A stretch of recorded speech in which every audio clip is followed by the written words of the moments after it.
Eu vou compartilhar com vocês uma síntese que eu fiz do assunto. Vou colocar as referências, inclusive, para que desse tempo. Quer dizer, eu creio que a gente vai conseguir atender, dando notícias sobre Leibniz, enfim, nessa síntese que eu fiz.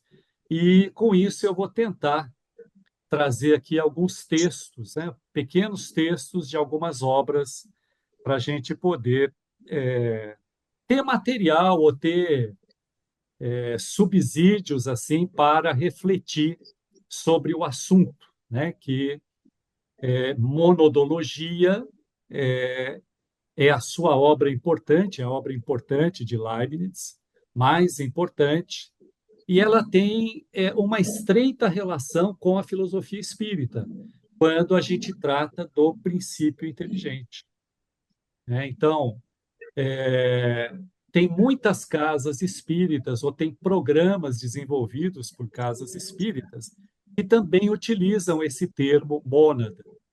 Aqui no curso de filosofia espírita, a gente não deve utilizar. Então, assim, quando a gente se referir a ele, claro, a gente pode se referir, mas deve deixar muito claro que não é o mesmo conceito de princípio inteligente, mas com certeza tem uma correlação. Então, não é uma correlação matemática, porque quando a gente enuncia uma correlação matemática, tem que representar de fato a igualdade. E não é o caso aqui, mas em filosofia a gente pode dizer que tem correlação com o assunto princípio inteligente, tá? Assim como nós o entendemos no seu, no seu caminhar evolutivo. Então, a ideia, de fato, é essa, é tratar como Leibniz entende e depois procurar fazer essa correlação ou entender, mesmo assim que, grosso modo, eu diria, a relação, a correlação que existe entre os assuntos. Então, eu vou compartilhar com vocês.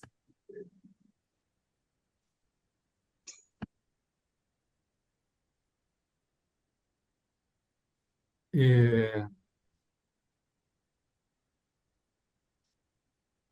Quando vocês estiverem enxergando de fato, vocês me dizem,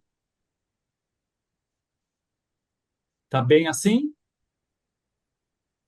Tá ótimo. Tá, Ah, que bom. tá muito bom. Muito bem. Então, é esse camarada aí,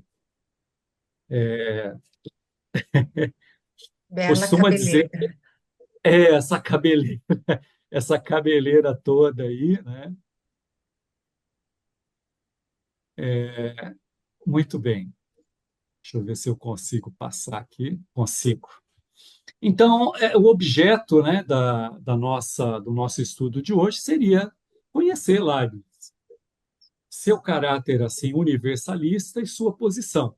Então, ele acompanha, ele segue uma linha racionalista, né?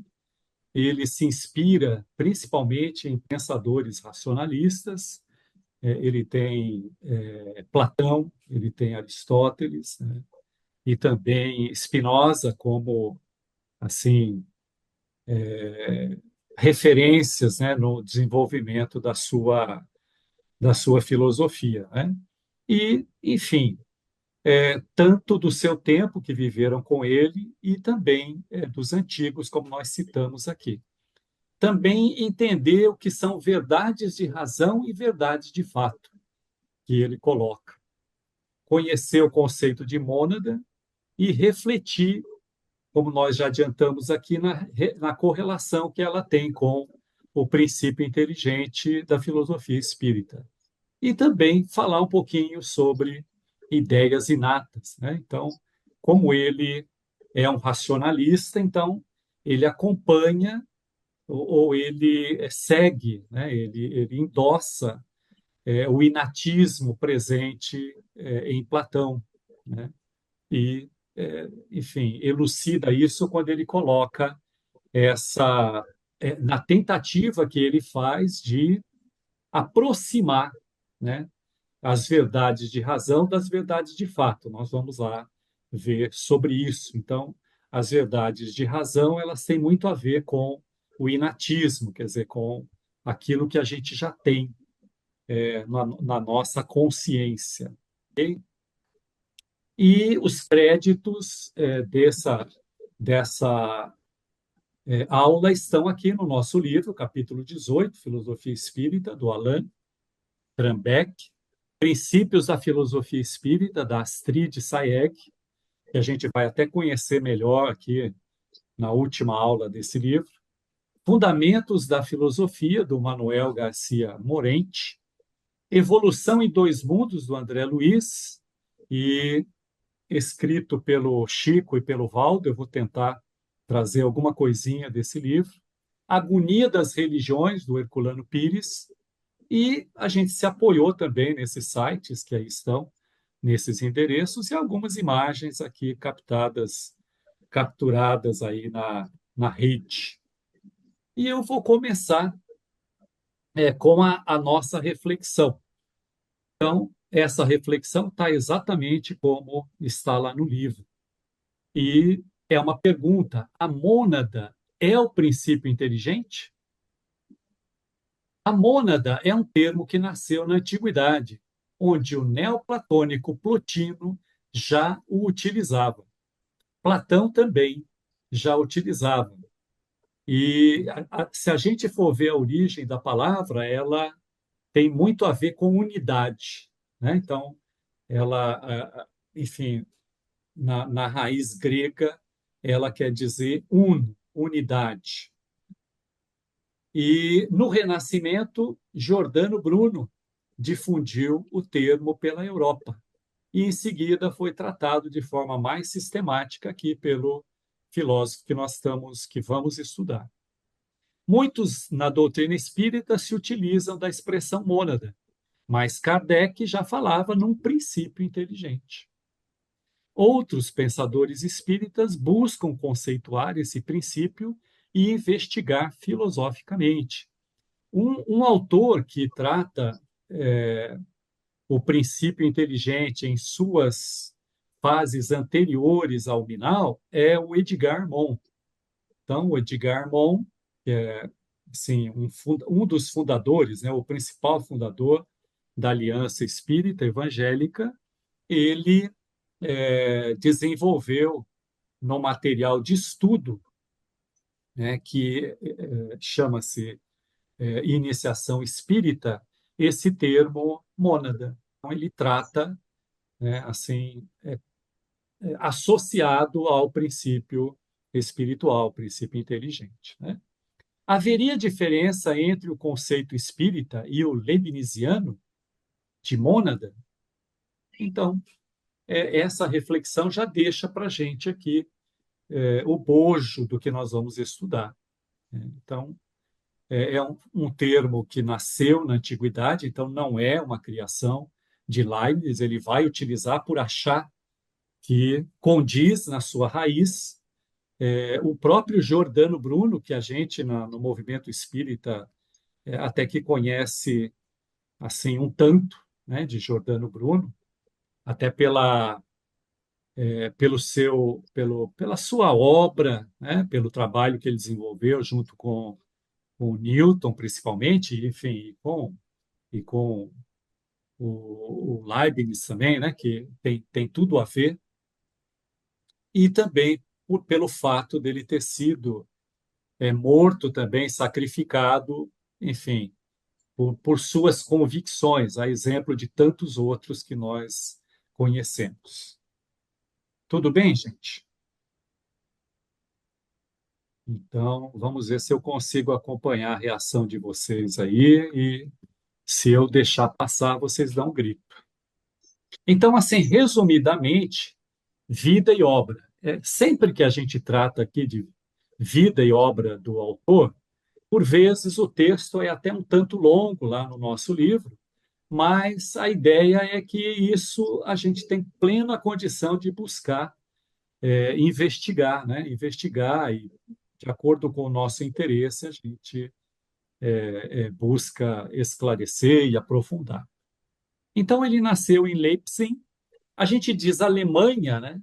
Em 1646, mas não era Alemanha ainda unificada, ok? Então, a Alemanha, na época, como toda a Europa praticamente, quer dizer, claro, quase toda a Europa era constituída de ducados, né? Enfim, instâncias que tinham o seu representante, quer dizer, eram independentes, e depois que houve a unificação. É assim que funciona para chegar no estado que nós conhecemos. E ele faleceu em Hannover, né? Ele viveu aqui, no tempo dele, né, uma contenda, né, belicosa, religiosa, principalmente, de mais de 2 décadas, né? Enfim, que foi justamente a tentativa do. Agora eu não me lembro exatamente o nome do monarca, fugiu mesmo. Eu sei que era um monarca segundo dessa ordem, que era da Boêmia, né? Alemanha, hoje Alemanha, que, enfim, tentou instituir o catolicismo e enfrentou resistência dos reformadores, né? Como a gente já estudou aqui nesse livro. Então, foi uma contenda aí que durou muito tempo e depois terminou num pacto. Influência pessoal do pai, né, que era professor de filosofia moral, e aqui, como nós colocamos, Platão e Aristóteles. Estudioso do cálculo binário e do cálculo integral, que a gente conhece como cálculo infinitesimal, ou simplesmente cálculo, né? E publicado em 1677 e devidamente aplicado na Europa, embora Newton já tivesse estudos não publicados sobre o assunto. Então, as más línguas dizem que houve também um atrito aí entre os dois com relação à autoria, né? Mas, enfim, a gente entende que os dois estavam certos, a gente entende que os dois trataram do assunto e chegaram a um resultado satisfatório por caminhos diferentes, ok? Então, participou da Sociedade Royal, né, e foi eleito membro depois de exibir a sua invenção. Então, a máquina de calcular, ela, enfim, tem a sua origem aí, né? Enfim, o seu protótipo está em Leibniz.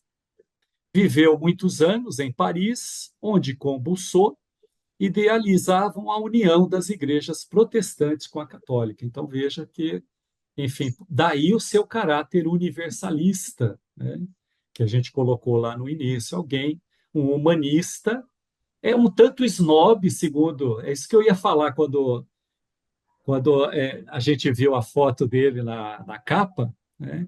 Então, assim, ele era considerado um tanto snob, mas, assim, talvez as más línguas invejosas, né, que, enfim, cunharam esse título pejorativo para ele, mas com certeza pela produção dele, né, o tanto que ele produziu, deixa claro para a gente aqui, 70 anos ele viveu, né, e com uma produção fantástica, né? A gente vai ver aqui que ele dá nó na nossa cabeça aí.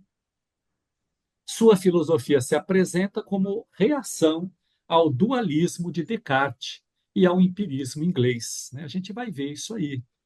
Ele entendia que, enfim, ele não também não compartilhava, né, não se coadunava com o atomismo de Demócrito, né, porque como ele entende uma substância una, né, então ele entende que o átomo, sendo divisível, ele é material. E a gente vai ver aqui que o entendimento dele com relação à mônada, ela é enfim, ela é imaterial, podemos assim dizer. Então, ele não se coadunava com o atomismo, mas também não concordava com o dualismo de Descartes, né? Então, a gente já estudou o dualismo de Descartes e também já estudamos o monismo de Spinoza. Então, por isso que ele também tem origens, a sua filosofia tem origens no monismo spinoziano. Então, eu não vou ler aqui isso que está proposto aqui, mas é basicamente isso que eu estou colocando para vocês com relação a essa condição da monodologia, né? Da sua filosofia. E com relação ao empirismo inglês, tem relação com as verdades de razão e as verdades de fato. Então, assim, ele entendia que havia um erro muito grande, um equívoco muito grande por parte dos empiristas, principalmente quando ele leu a obra de Locke, né, John Locke. Ele percebeu desde logo que aqueles que entendiam a realidade na experiência estavam cometendo um erro muito grande, né? Dando, digamos assim, como verdade de razão, digamos, o fato, quer dizer, aquilo que era fortuito, podemos dizer, poderia ser como não poderia ser, né? Então, ele consegue. Eu vou ler um trechinho do Morente. Morente explica muito bem essa condição para desenvolver, inclusive, uma obra, quer dizer, ele escreveu depois uma obra que contradizia o estudo desenvolvido pelo Locke, pelo John Locke. A gente vai ver isso aí. Então, aqui estão algumas de suas principais obras que eu trouxe aqui. Discurso sobre a Metafísica, de 1686. Novos Ensaios sobre o Intelecto Humano, de 1705. Então, é nessa obra que ele contradiz o Locke. Então, Ensaios sobre o Intelecto Humano é de Locke. E Novos Ensaios é do Leibniz. E Ensaios sobre a Teodiceia, né? Então, é nesse estudo, é nesse trabalho que ele vai colocar, digamos assim, ele vai tentar matematizar, né,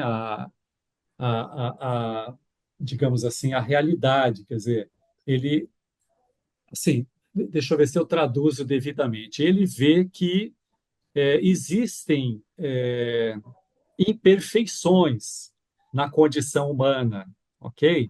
E ele percebe que Deus é perfeito, quer dizer, Deus não faria coisas imperfeitas. Então, é nessa obra que ele tenta justificar as imperfeições humanas perante a perfeição de Deus. Então, ele vai tratar, vai tentar coadunar, digamos assim, aquilo que é transitório, né? Quer dizer, aquilo que de nós é sempre, vai estar sempre buscando uma verdade, né? E justificando que Deus, sendo a verdade absoluta, enfim, fez tudo isso porque é assim que tinha que ser. Olha que interessante.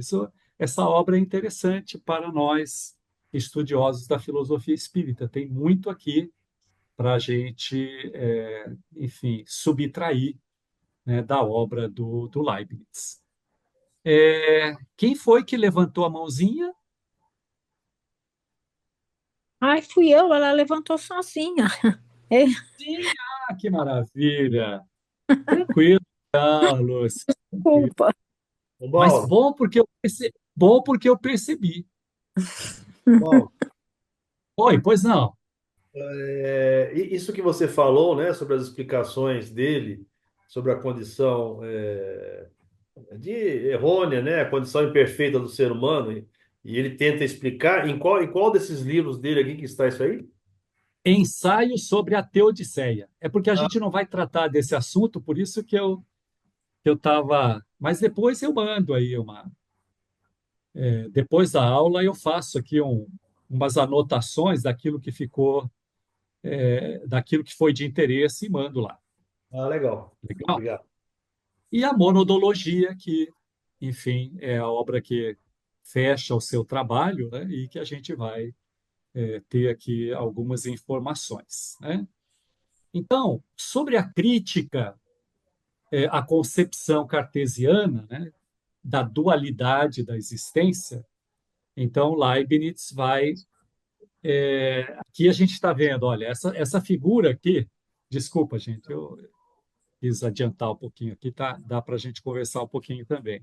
Então, aqui a gente está vendo o Descartes, de um lado, dizendo que o que importa na física é o movimento, né? Então, nessa época, a preocupação era com o deslocamento dos objetos, ok? Então, saía de um ponto A, ia para um ponto B, ou coisa desse tipo, mas o Leibniz não vai concordar com isso, né? Ele vai dizer, não,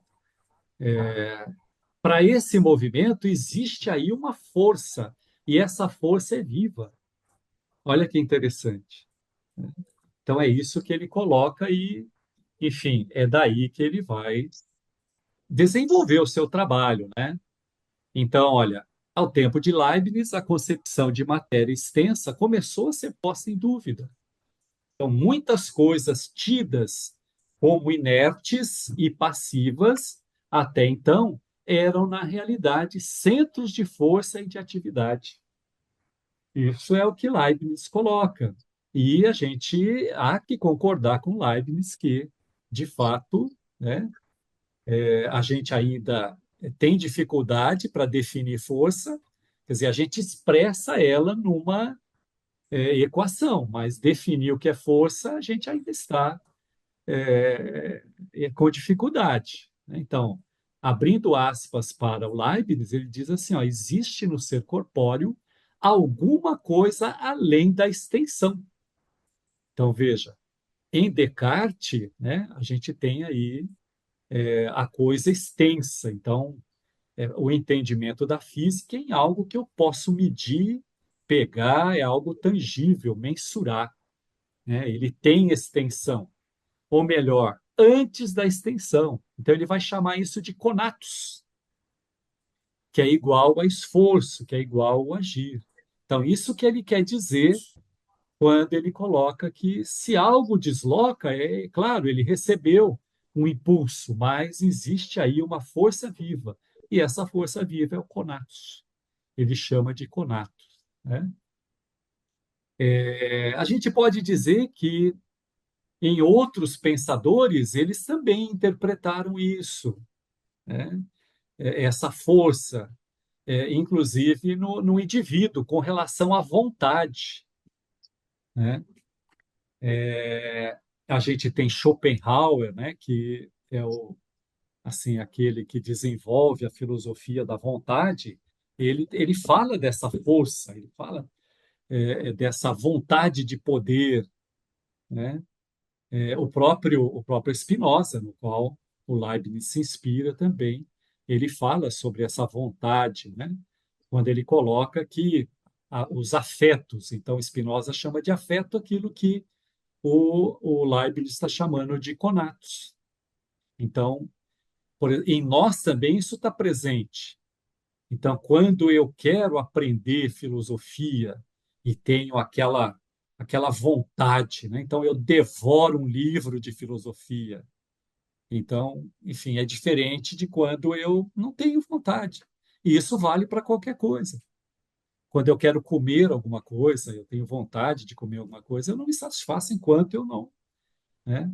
O cuidado é que a gente não torne aquilo uma vontade tão grande que depois a gente, enfim, fica esturricado daquilo e perde a vontade. Mauro, Pois não. atualmente nós usamos a palavra vontade? Nós usamos. Eu, por exemplo, usei no começo, quando eu disse que essas mudanças de anos são as épocas, né? São as épocas aonde nós fazemos promessas. E a gente não as realiza porque a gente não coloca a nossa vontade em ação. Quer dizer, esse ímpeto de agir, esse ímpeto de realizar, né, está muito presente quando se fala, por exemplo, em força de vontade, né? A gente vê criaturas muito frágeis fisicamente, ok? Reagirem por vezes com uma força que o mais sarado, né, dos atletas aí não conseguem realizar, porque existe esse algo que está por trás de tudo isso. E o Leibniz vai dizer que os objetos também têm, porque a gente vai ver aqui, para ele a mônada, ela não é material, ok? Ela se realiza na matéria, mas ela não é material. Dentro desse princípio da mecânica quântica, né? E também naquilo de que a realidade que nós vemos, ela não existe de fato.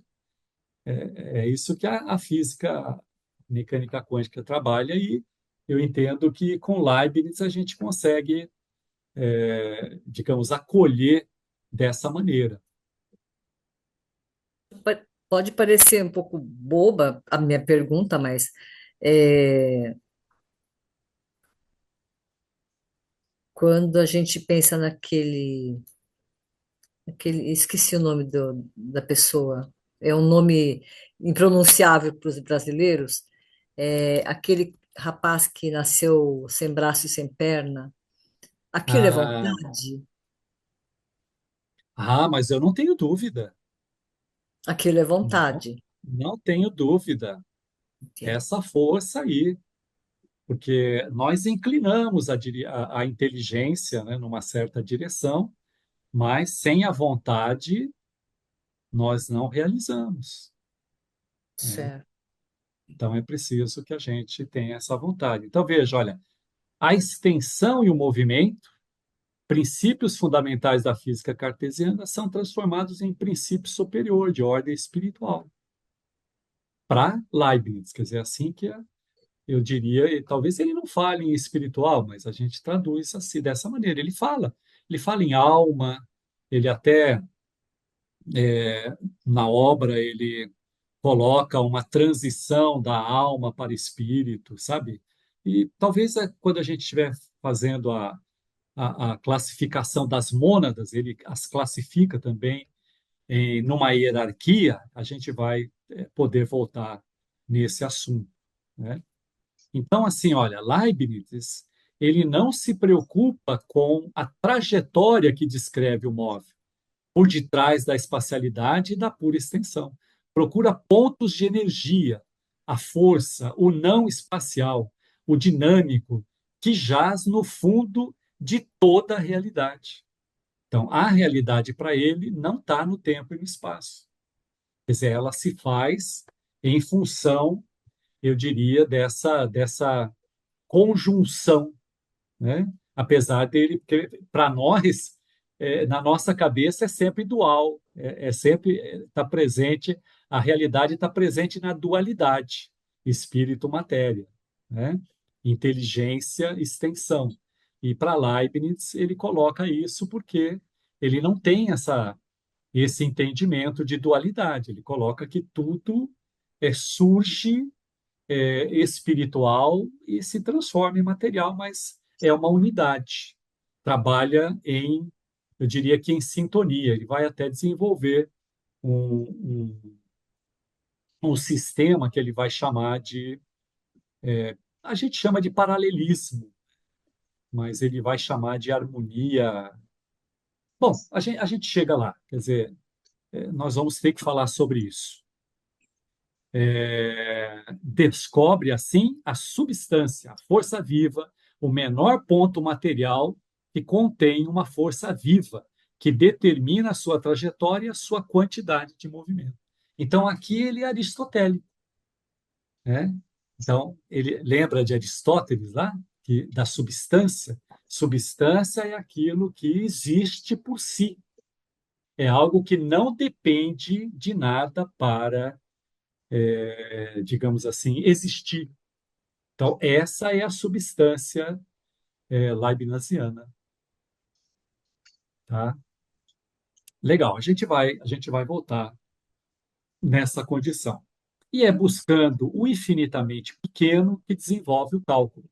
Então, para o nosso entendimento, enfim,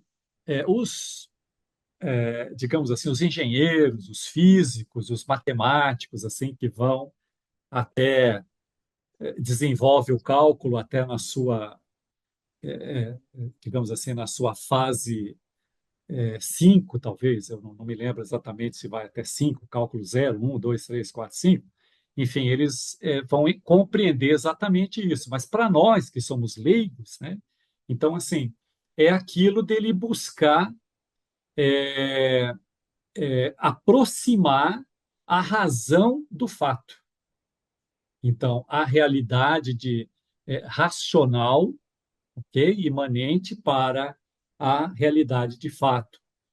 Com isso, a gente estaria entendendo as verdades. Então, ele vai desenvolver o cálculo infinitesimal dentro disso aqui. E essa figurinha aqui, eu entendo que ela pode ajudar a gente no entendimento daquilo que ele busca, né? Então, ele vai buscar lá porque ele entende que uma reta não é nada mais do que uma circunferência com raio infinito. Então, se a gente pensar num raio, né, numa circunferência com raio infinito, ela vai se traduzir numa reta. Ele coloca também que um ponto, né, nada mais é do que uma circunferência com um raio infinitamente pequeno. Tá? Ele percebe isso na realidade. Outra coisa também que ele coloca é essa questão de um polígono, né? Quer dizer, há uma circunferência ser um polígono de faces infinitas. Então, essa figurinha aqui, por exemplo, se você tem uma figura geométrica, por exemplo, a gente vai comprar um terreno, e esse terreno ele não é regular, ele é muito irregular, ele tem ângulos, ele tem raios e tudo mais. Descreve talvez essa parábola aqui da figura. Então, ele vai aproximando isso ao infinito com infinitos retângulos dentro dessa figura e vai aproximando esse cálculo, ele vai essa área, ele vai descobrindo cada vez com mais precisão, de fato, a área desse terreno. Deu para pegar mais ou menos assim o raciocínio, tentando aqui traduzir um raciocínio, né? Que pudesse traduzir para a gente aqui o entendimento de Leibniz, né? Sem entender o cálculo infinitesimal, que é também conhecido como diferencial, okay? Também conhecido aí como diferencial pelos mecânicos, principalmente os engenheiros mecânicos. Tranquilo, gente? Então, aqui tem muito da ajuda daqueles sites que eu coloquei o endereço lá para vocês no início, para tentar ir traduzindo o texto do nosso livro, que é excelente. Então, o nosso texto ele é bem, bem didático, ele é bastante interessante para a gente estudar. E aqui a gente tem assim um conceito da mônada, né, para ver se a gente consegue ir fechando. Leibniz traz um conceito metafísico. Então, a primeira obra que ele escreve é aquele ensaio sobre metafísica. Espiritual é uma substância, como a gente colocou aqui no conceito aristotélico, não extensa, quer dizer, não matéria. Quando a gente entende não extensa, é porque não ocupa espaço. Se não tem extensão, não tem espaço, quer dizer, não ocupa espaço. Não se dá no tempo espacializado, quer dizer, isso se dá num outro tempo. Então, lembrando, nós vivemos aqui na largura, ok? Altura, profundidade. Então, a gente pode falar de comprimento, largura e altura, enfim, são as três dimensões que nós vivemos aqui. A substância aristotélica, a substância de Leibniz, ela não tem extensão, ela não está presente aqui. Quer dizer, originalmente, na sua essência, ela não é espacial. Portanto, não tem causalidade, quer dizer, ela escapa à mensuração. Então, é isso que a gente quer dizer quando a gente diz, olha, não dá para mensurar. Se não ocupa espaço, não se divide. Então, a substância não se reparte, ela não tem partes, ela é simples. Ou diria individual, melhor, individual. Se é indivisível, é imaterial. Então, percebe? Ele parte lá também da discussão em cima da dualidade de Descartes. E no que consiste essa substância? É força, a geradora da matéria. É energia no sentido de geradora de movimento. Então, a gente entende que ele estava, né, Leibniz, desenvolvendo essa, essa filosofia, ele já estava, enfim, muito na vanguarda do seu tempo. Ele já estava aqui, enfim, já dentro do conceito que nós nos encontramos hoje, discutindo. Então, observemos, né? Para a física, movimento é a capacidade de um corpo se movimentar. Para a metafísica, é a capacidade própria de atuar, de agir por si só. Possui dinamismo interno. Okay? Então, a gente vai pensar num corpo, né? Vai pensar lá na substância que compõe esse corpo, elas têm força interna, elas têm dinamismo interno, elas têm essa força de ação, isso que ele chamou de conatos. Filosofia muito interessante, muito bacana a gente aprofundar, a gente estudar. E quais são os atributos dessa mônada? A gente já falou de alguns e vamos falar de outros agora.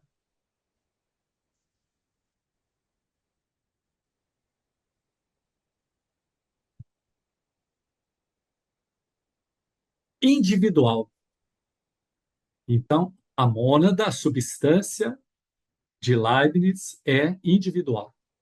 Então, elas diferem entre si. Então, ele vai contradizer Demócrito, né, o átomo de Demócrito. As mônadas diferem entre si. Individual. Lembra lá? Raiz de mônada. Uno, individual. Simples.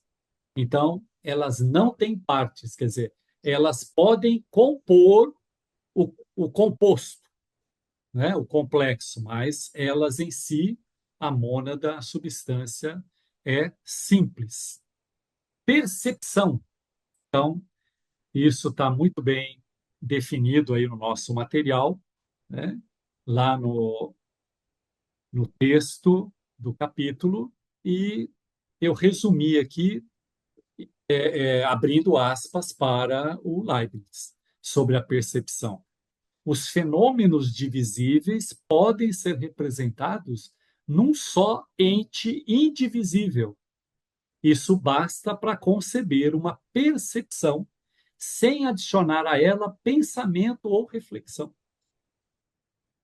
Então, a gente vai saber aqui também, daqui a pouco, e já adianto, que as mônadas elas não se comunicam. Significa que elas não têm uma abertura, uma janela, uma porta que elas possam se comunicar. Então, esse evoluir da mônada é interno, ok? Mas isso de aqui, ó, está aqui no texto, ó. A mônada ela apreende uma multiplicidade de objetos, uma pluralidade de estados em um ato só, na unidade do seu ser. É basicamente isso que ele quer dizer ali, quando nós abrimos aspas para ele. E é essa condição do cálculo, tudo isso está atrelado à sua visão de transformar o fato cada vez mais próximo da verdade, daquilo que ele chama verdade de razão. Então, é possível apreender, a mônada aprende num ato só. Aqui eu coloquei um exemplo que um daqueles professores que eu andei investigando aí colocaram. A percepção da mônada pode ser inconsciente, como o barulho do rio perto do qual moramos. Então, é algo que a gente percebe, ok? Mesmo inconscientemente. Não quer dizer que a mônada é inconsciente. Ela evolui. Ela evolui para uma consciência. A gente vai ver aqui. Mas são ilustrações que procuram elucidar o entendimento do pensador, daquilo que ele idealizava e pensava na constituição da sua filosofia. A petição. Então, a petição é aquilo que promove, permite uma mudança, uma passagem de uma percepção para outra. Então, a petição é essa condição interna de mudar, de passar de um estágio para o outro, quer dizer, de uma percepção para outra. Então, a gente vai ver que nem todas as mônadas têm a percepção, que é esse outro atributo que vem aqui. Então, a percepção é a consciência de estar percebendo. Então, só as mônadas superiores é que têm esse atributo, já desenvolveram esse atributo da apercepção, quer dizer, essa consciência de estar percebendo.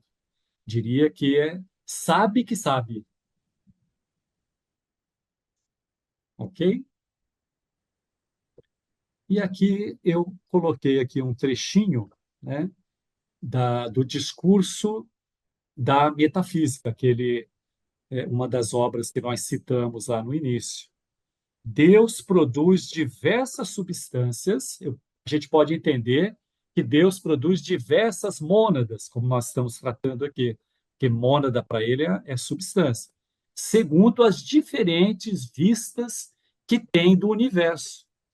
E pela intervenção de Deus, a natureza própria de cada substância faz com que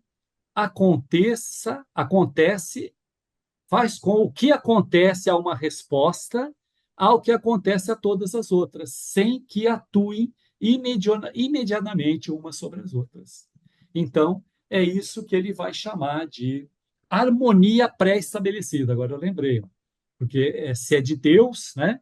Então, assim, é Deus que promove essa harmonia pré-estabelecida entre as mônadas. Então, veja bem, elas não se comunicam, mas existe essa condição, essa intervenção de Deus na natureza, e aí também a gente começa a justificar, argumentar, justificando aquela ideia dele de trazer aquilo que é fato, ok?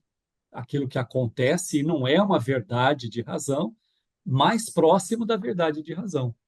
Então, é por isso que ele acredita que essas substâncias elas já têm essa harmonia pré-estabelecida.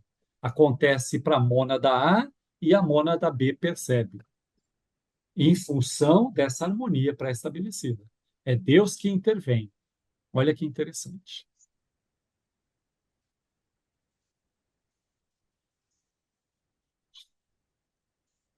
E agora, quando a gente vai enunciar aqui a hierarquia, eu penso que vai esclarecer ainda mais sobre isso que nós estamos conversando. Então, ele vai distinguir 4 grandes ordens de mônadas. Elas obedecem a uma hierarquia. A primeira, ele chama de mônada inferior ou material. Então, assim, para a gente que estava aqui questionando, puxa, mas se ele entende a substância como espiritual, como é que pode enfim, também estar no espaço, se ele diz que a substância não é espacial, é imaterial, é espiritual. Então, as mônadas inferiores são as materiais, que constituem os objetos materiais. O reino mineral e vegetal são dotados de percepção e apetição somente. Isso é conhecido como percepção inconsciente.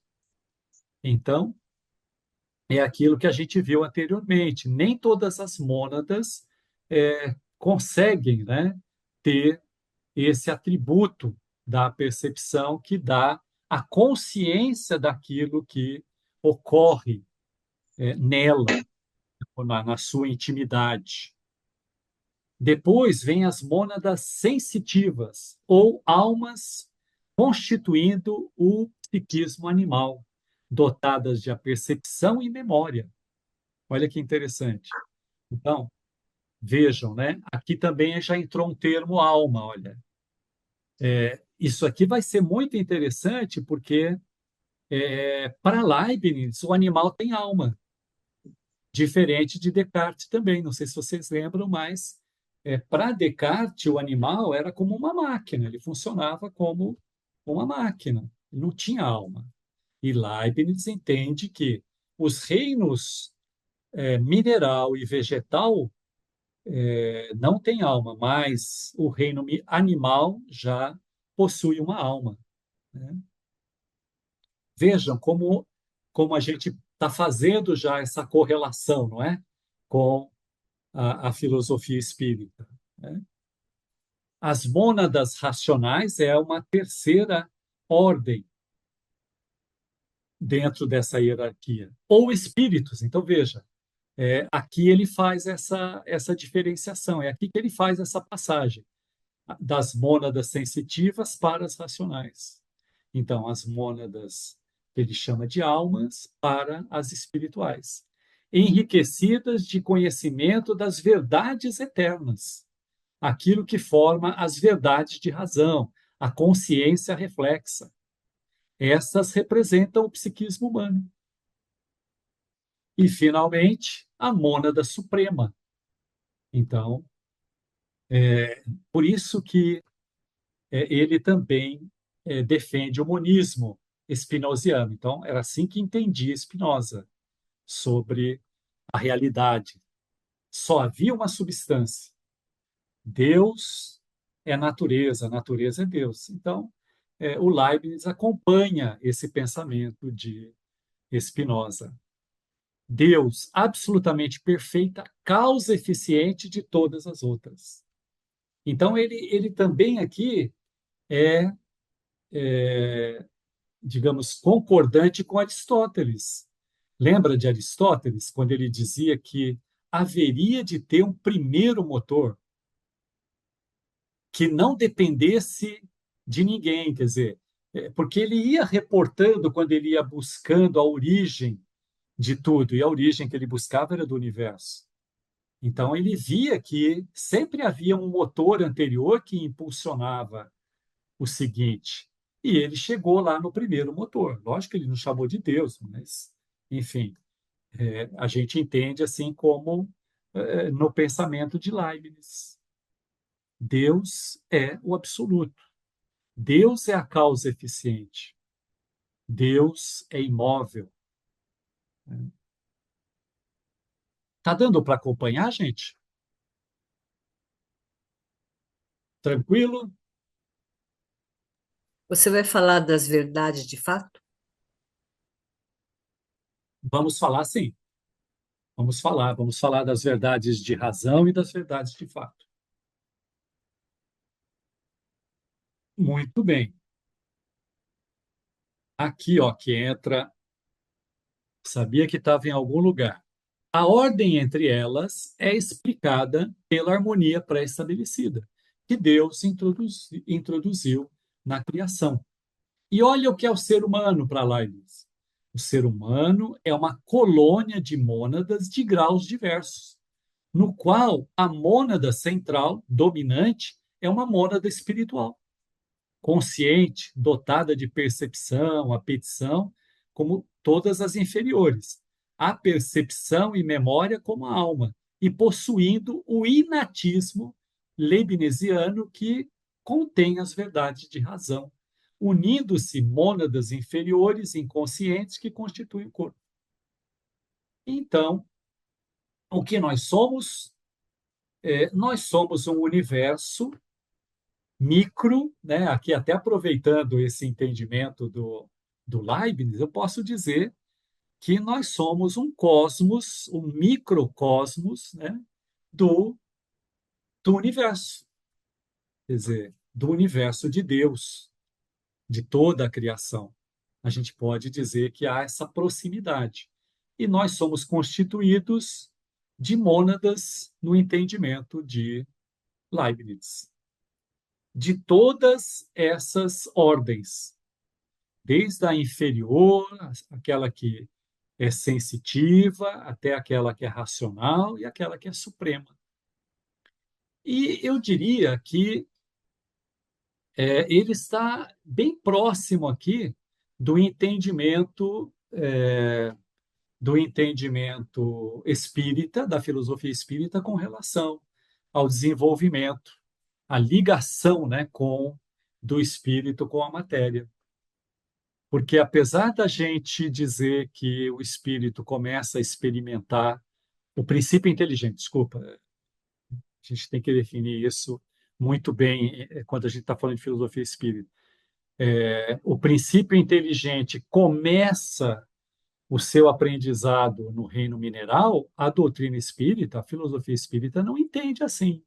Em Kardec, aquilo que fica é num momento adiante, que vai haver essa união, né? E está muito próximo de Leibniz, quando a gente faz assim uma correlação. De novo, não é uma correlação matemática, é uma correlação filosófica, quer dizer, a gente consegue alinhar, conseguimos alinhar para o nosso entendimento.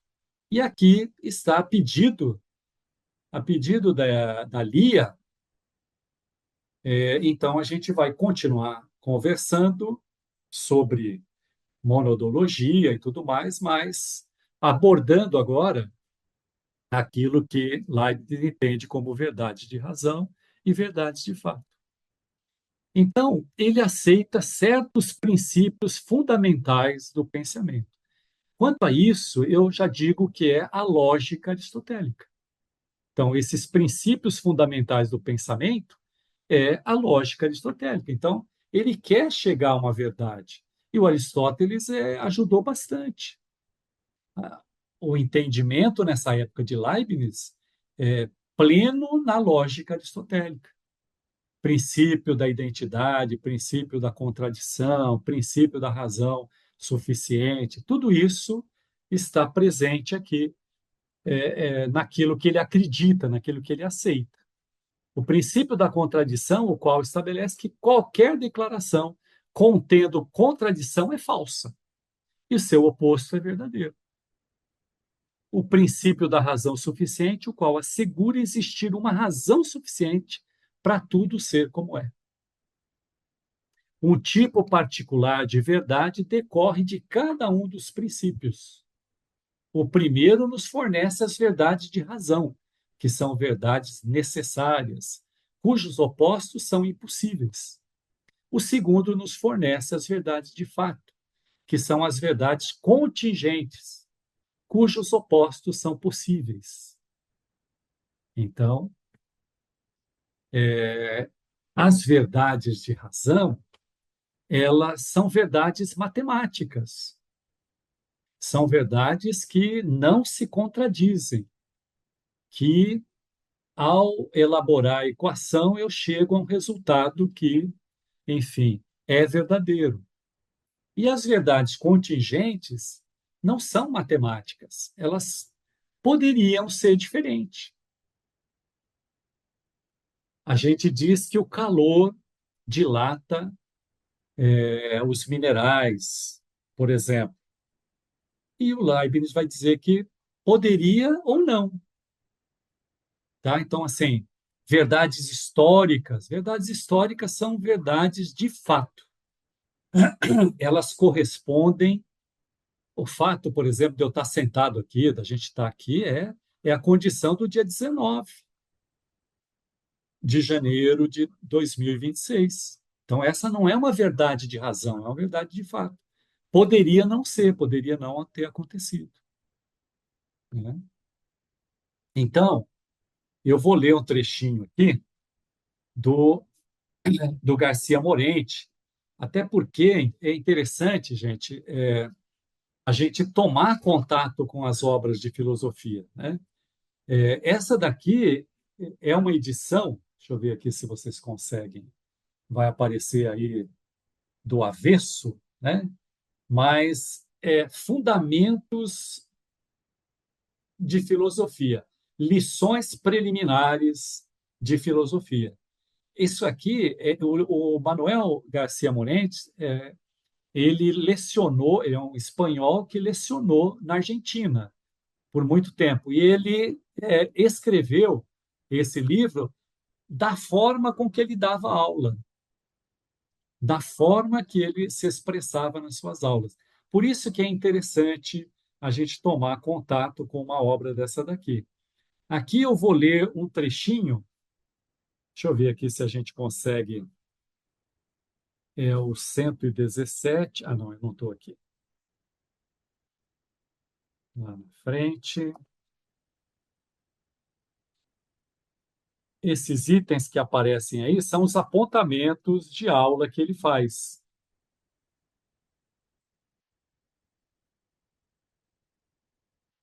117 e 118. Eu vou ler só o 118, tá? Para gente não tomar muito tempo aqui. É quando ele está falando justamente sobre o nosso tema aqui, verdades de razão e verdades de fato. Então, ele abre lá o capítulo com o título Leibniz. Então, lá no início, a gente vai ter Leibniz. E ele vai falar sobre o Leibniz, ele vai falar sobre a formação dele, ele vai colocar alguns fatos interessantes sobre a vida dele e sobre isso que nós estamos conversando aqui, sobre a filosofia dele.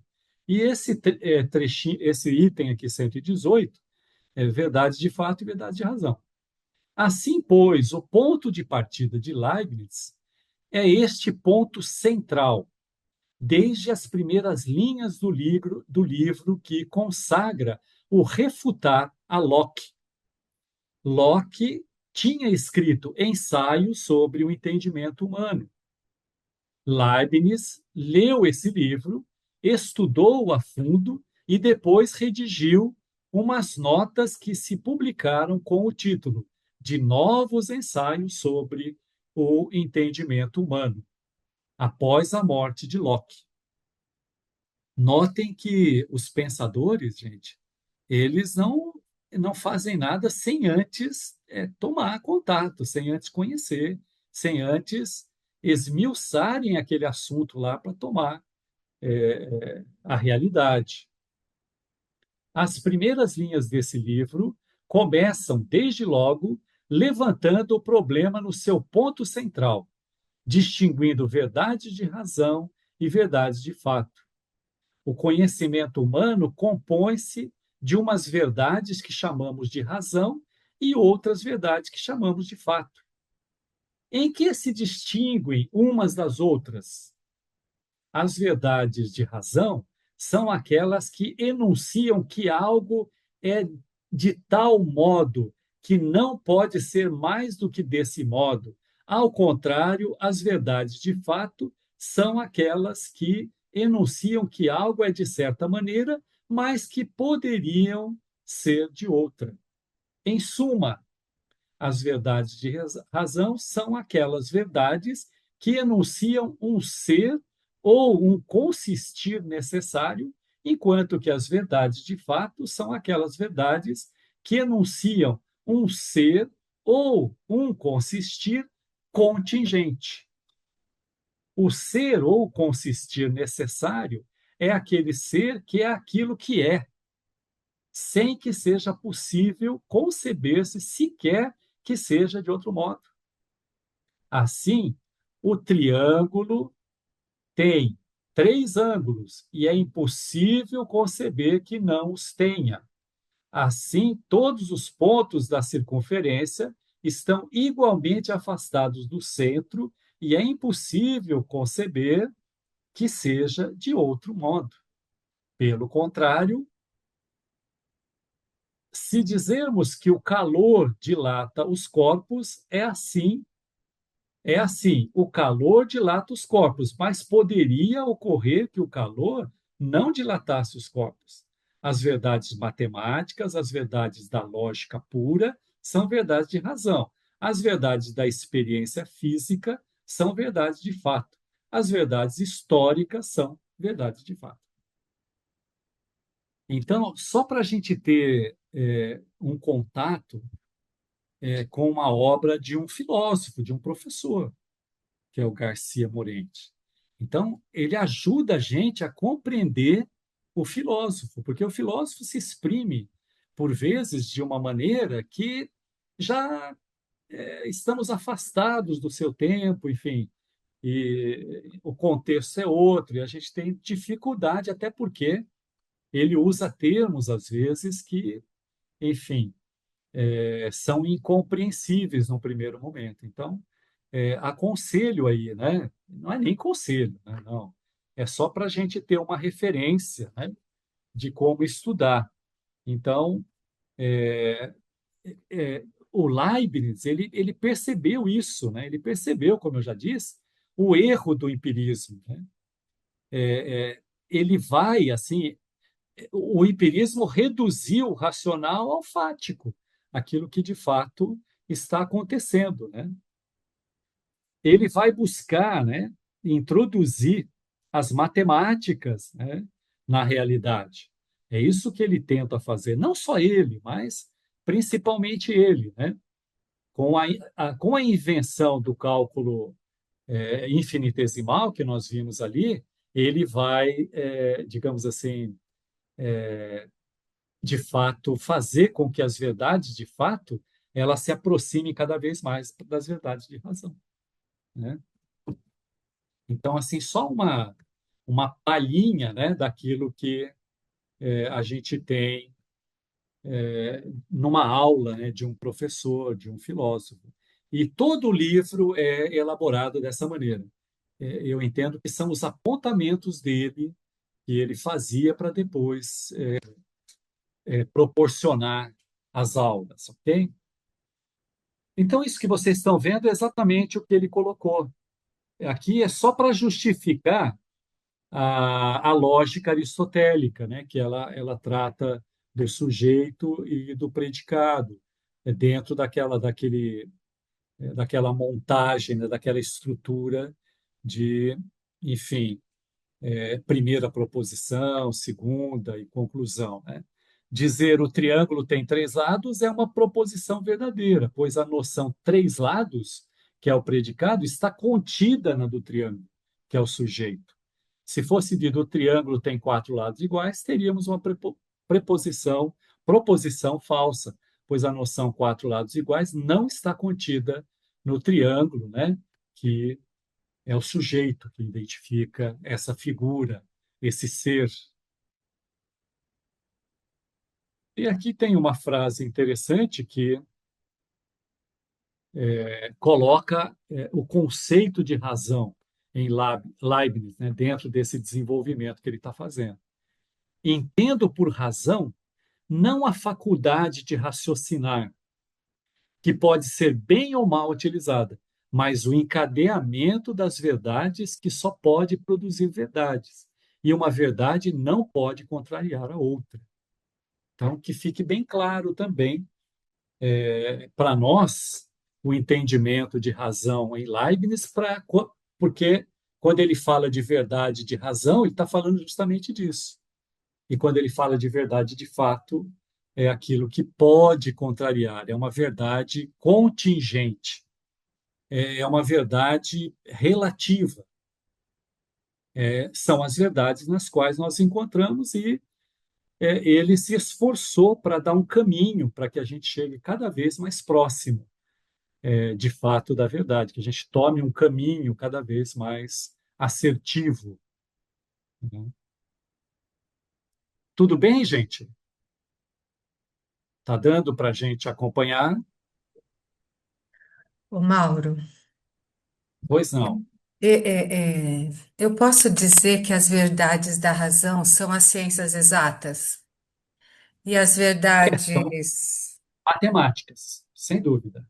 são as ciências exatas as de fato depende do ser humano, é isso ou não? Seriam Elas as dependem, humanas. sim, são as contingentes, né, as relativas. Ela pode até estar, veja bem, olha, ela pode estar hoje no âmbito da ciência e ter como verdade, ter como realidade. Mas, por vezes, por desconhecer certa lei, ou por a gente ainda, claro, estar longe de conhecer tudo, ela ainda pode não ser uma verdade de razão. Quer dizer, a gente pode chegar a um entendimento, tanto, veja bem, é muito interessante essa questão que você levantou, porque o Leibniz, ele teve que criar o cálculo infinitesimal para poder continuar com o seu desenvolvimento. A matemática não tinha, a física não tinha.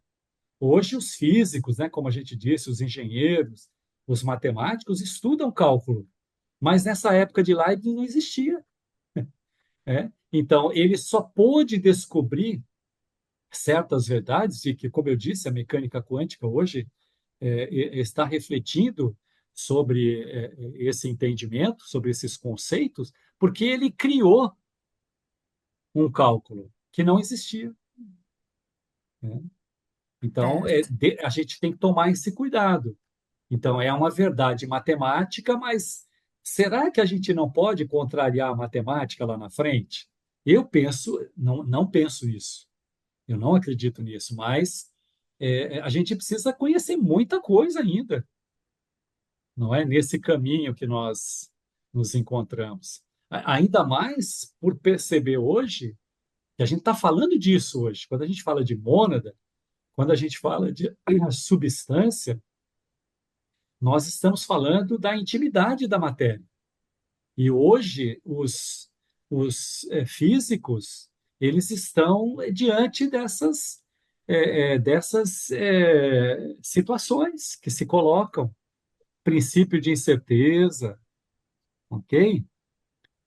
Dimensões, a realidade como nós a vemos, enfim, ela não é de fato. Tudo isso está na cabeça dos nossos representantes contemporâneos aqui, que lidam com essa matéria. Eles estão tentando compreender o que acontece ali dentro. Puxa, e o Leibniz já dizia, olha, o que acontece lá dentro é percepção, é a petição, é a percepção, é isso que acontece lá dentro.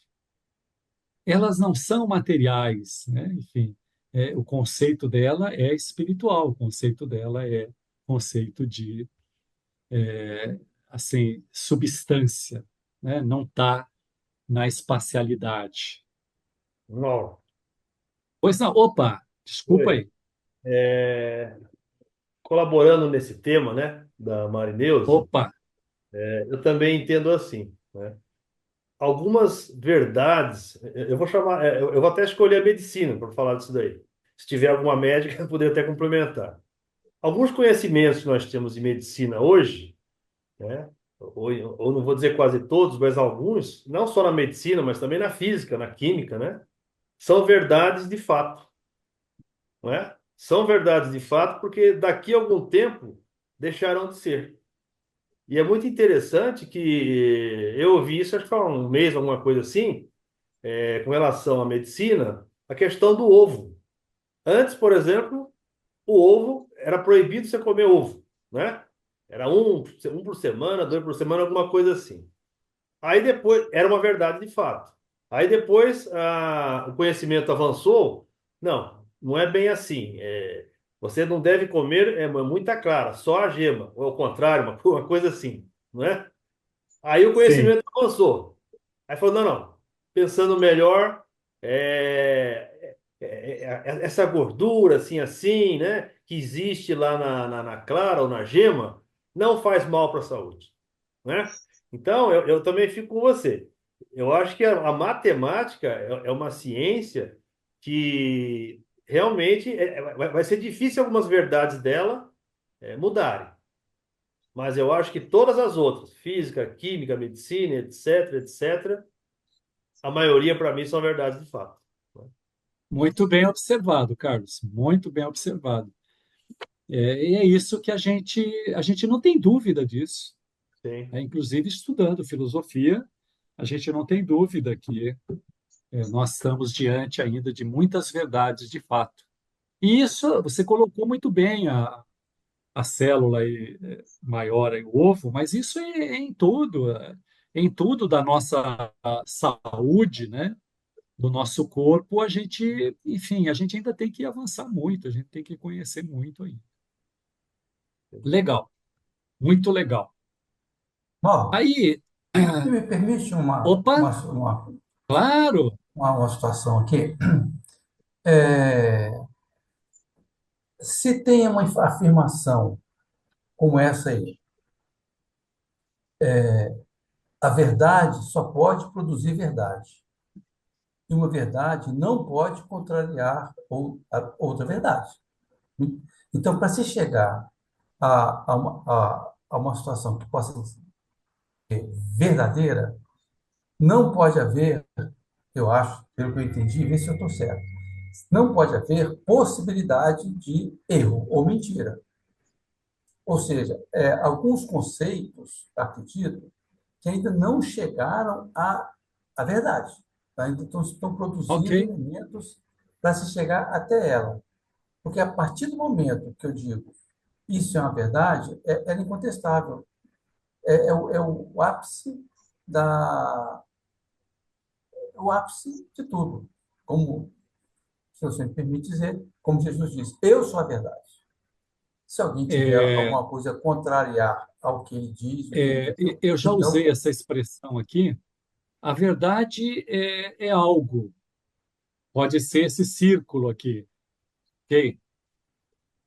E nós estamos, no nosso plano relativo, nós estamos sempre buscando reduzir esse círculo. Quer dizer, eu entendo que a essência da verdade, ela está lá no núcleo, no miolo. E a gente vai, todo o avanço que nós fazemos é uma redução dessa verdade, né? Quer dizer, a gente vai buscando a sua essência. A gente vê aqui o próprio Leibniz aqui, ele coloca Deus como essa verdade absoluta. É a mônada espiritual, é a mônada suprema que ele coloca lá, ok? Legal. Aqui também por curiosidade, né? Eu vou trazer um trechinho do Agonia das Religiões. Então, esse livro também a gente recomenda. Ele é bibliografia do curso.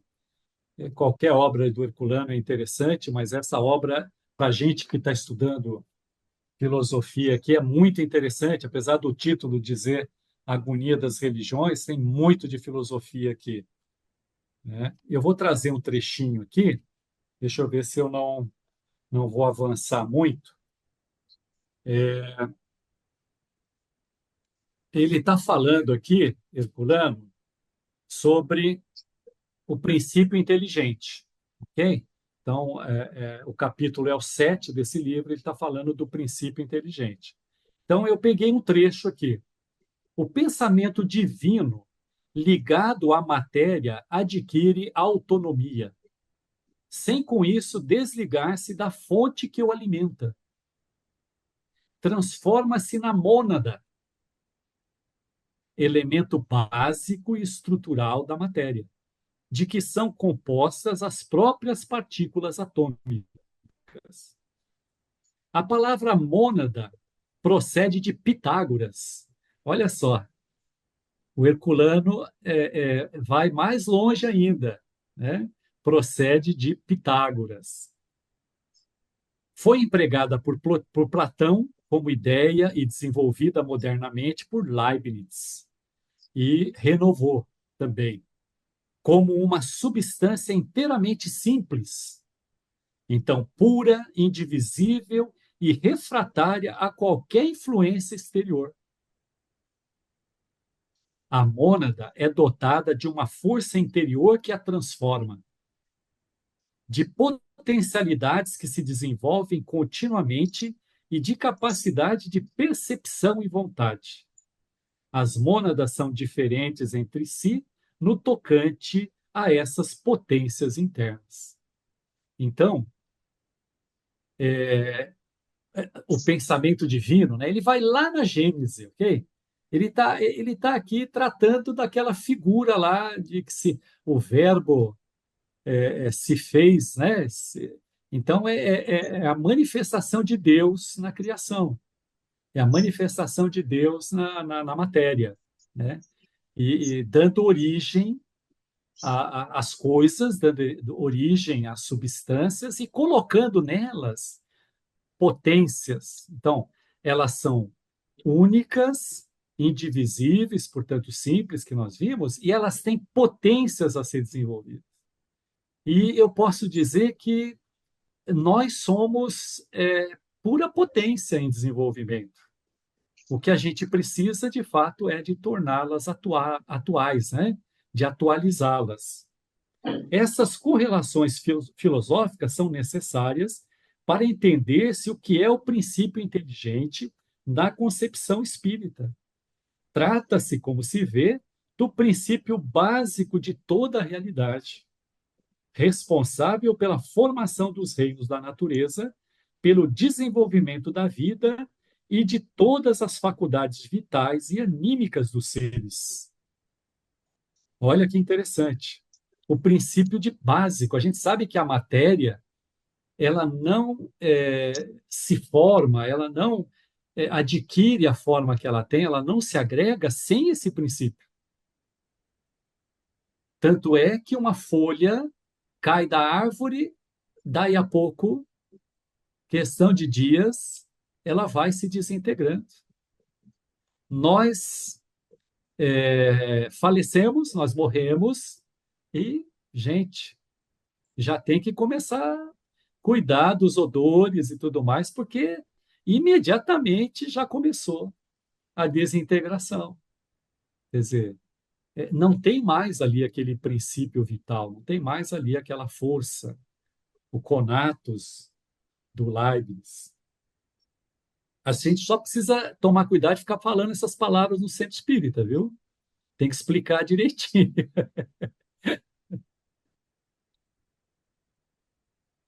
Pelo desenvolvimento da vida e de todas as faculdades vitais e anímicas dos seres. O admirável poder de intuição dos gregos captou não só a existência dos átomos, como também a das mônadas, que a ciência atual já está conseguindo atingir nas profundezas da misteriosa estrutura da matéria, na pesquisa sobre as partículas atômicas.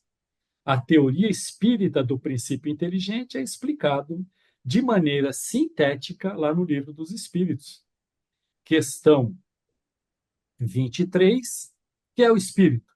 É o princípio inteligente do universo. Né? E aí ele vai mais adiante. Então, assim, isso é para a gente observar que vale a pena estudar filosofia, principalmente, né, nós que somos espíritas e queremos conhecer a doutrina espírita. A gente quer aprofundar nela, a gente quer saber exatamente o que os espíritos informaram. O Herculano, não só nessa obra, mas em outras as obras que ele cita, os espíritos superiores, ele fala praticamente dessa questão da verdade de razão e verdade de fato, quando ele coloca, olha, os espíritos superiores que têm mais conhecimento do que nós disseram isso para a gente. Então, assim, tá bom, eu não tenho tantos argumentos ainda para provar isso, mas eles têm mais conhecimentos do que nós, em função do que eles estão produzindo. Eles estão sempre à frente, eles estão colocando sempre coisas à frente, que a gente descobre depois. Então, por que não dar um crédito, né? Então, ele reforça isso também. E seria interessante, se a gente tivesse mais tempo, fazer a associação aqui dele, né, com, por exemplo, com a Gênese bíblica, que é pura Gênese bíblica que ele está falando em termos atuais, que a gente pode interpretar dessa maneira. Outro livro que é difícil, o meu, por exemplo, é tão difícil que está desintegrando, assim, já está tudo em pedaço aqui, né? Evolução em Dois Mundos, né? Então, esse livro foi escrito, para quem não sabe, deixa eu ver só que hora que nós. A gente ainda tem 13 minutos aqui, tá legal. Para quem não sabe, esse livro ele foi escrito às quartas-feiras, se não me falha a memória, e aos domingos. Quartas e sábado, ou quarta e domingo, eu tenho certeza da quarta. Em cidades distintas de Minas Gerais. Chico estava numa cidade, Uberaba, e o Valdo estava na outra, não lembro se Uberlândia. E o André Luiz recomendou que eles fizessem dessa maneira. Então, os capítulos ímpares são escritos por um e os capítulos pares são escritos por outro. Tá? Então, o mesmo espírito, por isso que eu coloquei essas figurinhas aqui, né? Aqui todos são desencarnados, né? Então, a gente tem aí uma figura ícone que eu vejo do Herculano é essa daqui, ó. A forma com que ele trabalhava ali, né? É, em cima de pesquisa. E lá, ao fundo, a gente tem o espírito, André Luiz, e aqui na figura menor, o Chico, nos bons tempos ali, que ele tinha cabelo ainda, né? Não era tão ridículo, né? Porque aquela peruca que ele usava tá a disputar com o Leibniz, né? A peruca do Leibniz. E o Valdo Vieira. Então, todos aqui já desencarnados, né? Então, eu vou ler aqui um trechinho que eu separei. As obras, essa obra em particular do André Luiz é terrível, né? A gente, inclusive, tem uma pessoa, que eu não me lembro o nome, mas ele escreveu um opúsculo conceituando muitos termos que o André Luiz utiliza e a gente está longe de compreender. Então, saibam que tem aí um opúsculo que ajuda nessa interpretação. No capítulo 3 desse livro, Evolução e Corpo Espiritual. Aí, no item Primórdios da Vida, eu tirei um trechinho pequeno aqui, ó. Dessa geleia cósmica, verte o princípio inteligente em suas primeiras manifestações, trabalhadas ao transcurso de milênios pelos operários espirituais que lhes magnetizam os valores, permutando-os entre si, sob a ação do calor interno e do frio exterior. Na mônada celeste, exprimem-se no mundo através da rede filamentosa do protoplasma, de que se lhes derivaria a existência organizada no globo constituído. Séculos de atividade silenciosa perpassam sucessivos. Então, ele está colocando aqui para a gente, né, que essa atividade de Deus que eu estou aqui fazendo a correlação, né? Essa atividade divina aí, né? Essa atividade de Deus potencializando a mônada, enfim, para o desenvolvimento, são os espíritos, né? Prepostos de Deus na criação, então são aqueles constituídos das mônadas que evoluíram, né, e constituíram um ser mais evoluído, mais esclarecido, que operam essas realizações. Então, algumas transformações ocorrem no plano exterior ao nosso. né? Por exemplo, o elo perdido, quer dizer, a ciência vive atrás do elo perdido. Então, segundo André Luiz, isso não se fez aqui. Quer dizer, essa mutação, se eu posso chamar assim, ela se fez, né, no plano espiritual. Então, nas etapas intermediárias aí entre as nossas indas e vindas, ok? Interessante. E aqui ele coloca, por isso que muitos espíritas entendem que o princípio inteligente ele passa a se desenvolver a partir do protoplasma, né?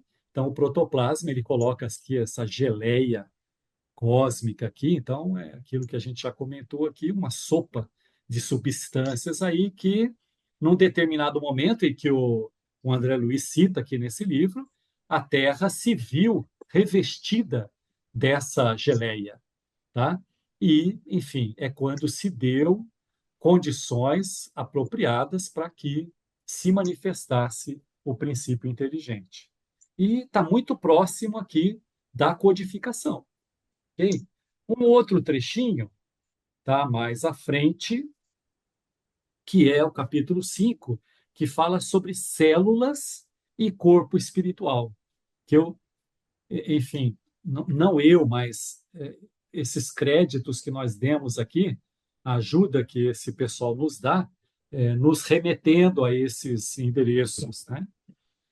Princípios inteligentes rudimentares é o que André Luiz denomina, tá? E vai conceituar aqui. Com o transcurso dos evos, então, evos aqui, que André Luiz coloca, é assim, uma duração sem fim, quer dizer, é um período, e para nós aqui o entendimento é um período de milhões de anos-luz, coisa que a gente nem concebe adequadamente. Então, com o transcurso dos evos, surpreendemos as células como princípios inteligentes de feição rudimentar a serviço do princípio inteligente. Então, olha só, lembra de Leibniz? Alma, espírito. Kardec, princípio inteligente, espírito.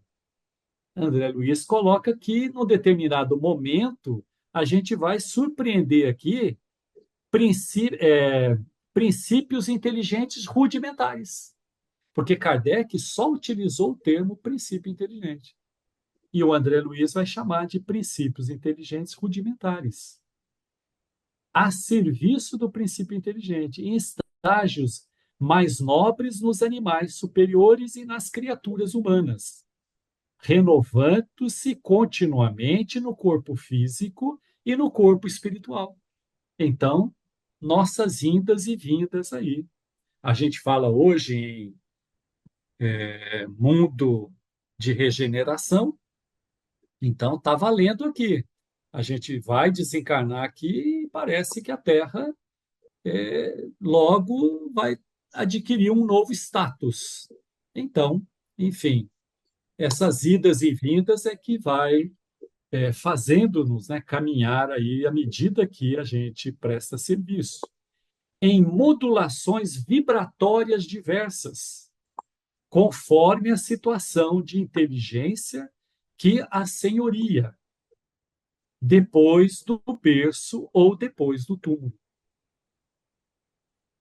Então, assim, é interessante a gente levar para o Leibniz e compreender, por exemplo, que o, o, o princípio inteligente no estágio humano ele é subsidiado por princípios inteligentes rudimentares aqui, que o André Luiz coloca, ou nas mônadas da qual o Leibniz colocou para a gente aqui. Então, veja, Leibniz, bem lá atrás, ok? Século XVII, vai passar essa informação para nós. André Luiz, aqui no século XIX, século XX, vai dizer a mesma coisa. Olha que interessante, né?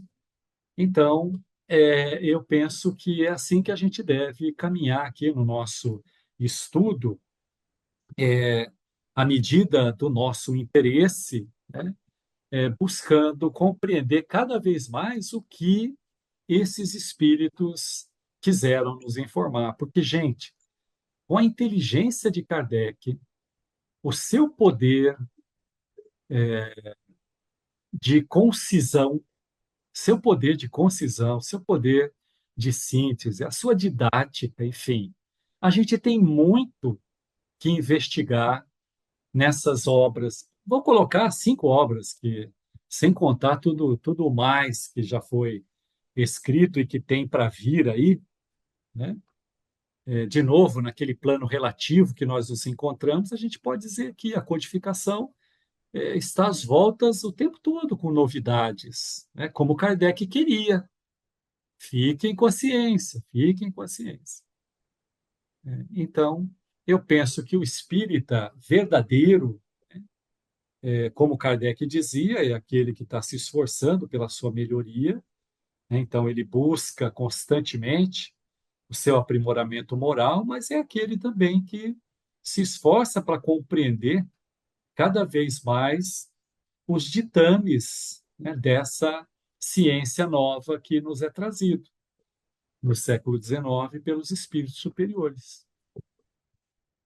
Eu vou ler aqui a conclusão, que é do nosso livro. Apesar da literatura espírita tratar com certa constância o termo mônada, representando o que chamamos princípio inteligente na fase pré-uminal, podemos perceber que os conceitos não se equivalem integralmente. Primeiro, porque na visão leibniziana, o ser humano é composto de várias mônadas e no conceito espírita, ao homem corresponde um único princípio inteligente, o qual na fase uminal denominamos espírito. Então vejam que está até escrito aqui com E maiúsculo. Um outro exemplo é o termo karma, importado da filosofia oriental. Aqui o Allan, com certeza, ele quis ilustrar essa questão conceitual. Então, a gente pode dizer karma, mas a gente tem que explicar muito bem o que é a causa e efeito na filosofia espírita, que é diferente de karma, como está escrito aqui na filosofia oriental.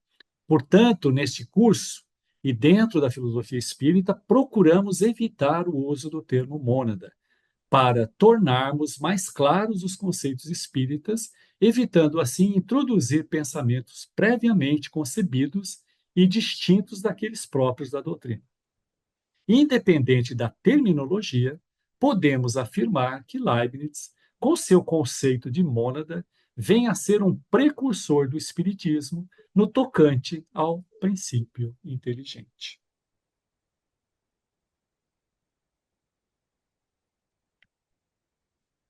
Eu vou deixar aqui de compartilhar, para a gente voltar aqui. Nós vamos estudar no livro 3 o desenvolvimento do princípio inteligente nos reinos inferiores e na condição hominal, né? Na condição humana. Então, vejam, interessante a gente até anotar isso. Tudo isso que nós estamos tratando aqui, a gente vai voltar a conversar lá dentro da filosofia espírita. Tentar compreender como é que se dá esse desenvolver, esse...